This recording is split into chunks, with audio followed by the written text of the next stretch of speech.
Ganito kasarap na luto naman sa atay, balon-balunan at itlog ang gagawin natin for today's video. At dahil paborito ko yung ganitong klaseng luto sa atay, isi-share ko sa inyo ang paraan ng pagluluto ko dito. Sa kawaling may mainit na mantika ay lulutuin muna natin yung atay at balon-balunan. Pagkasalang ay wag munang hahaluin at hayaan lang muna natin dyan sa kawali ng mga 2 to 3 minutes. Pagkatapos ng 3 minuto ay pwede na natin yung haluin. Ginagawa natin to para hindi madurog yung atay. Tapos antayin natin hanggang sa mag-brown yung atay. Kailangan ganito yung itsura niya para hindi siya malansa kahit lagyan natin ng sarsa. Tapos ay hanguin lang muna natin yung mga atay. Itabi lang muna at itong balon-balunan naman ay papakuluan natin hanggang lumambot. Maglalagay lang tayo ng mga 2 cups ng tubig, tapos takpan at i-simmer na mga 10 to 15 minutes. Kapag malambot na, antayin na lang natin na maiga yung tubig na nilagay natin kanina.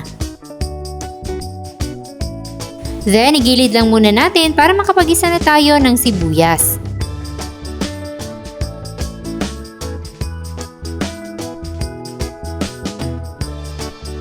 Isunod na natin yung bawang.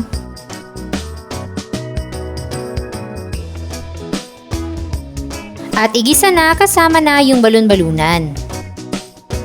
Pagkatapos magisa, ihalo naman natin yung atay.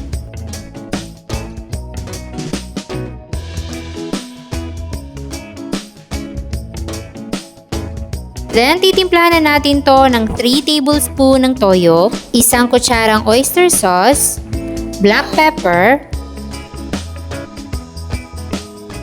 at dahon ng laurel, tapos igisa natin ulit.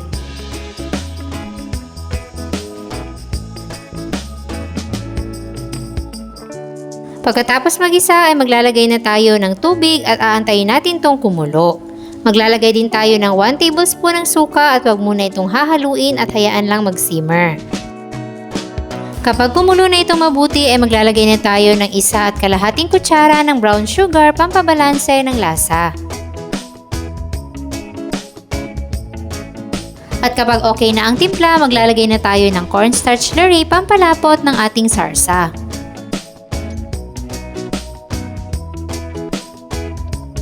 Then, haluin natin itong mabuti. Tsaka naman natin ilagay yung nilagang itlog. Then, halu-haluin natin itong mabuti.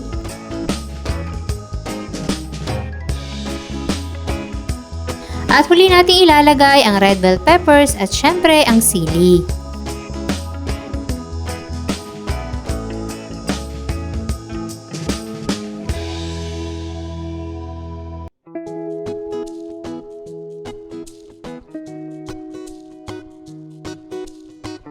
At ayan, ilang minuto pa at eto na ang ating napakasarap at masarsang atay, itlog at balon-balunan.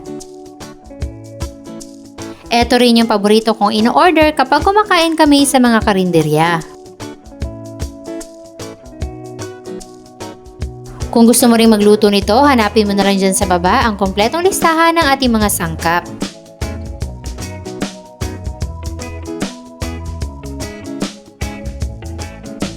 At sana'y nagustuhan nyo ang ating recipe for today. Enjoy!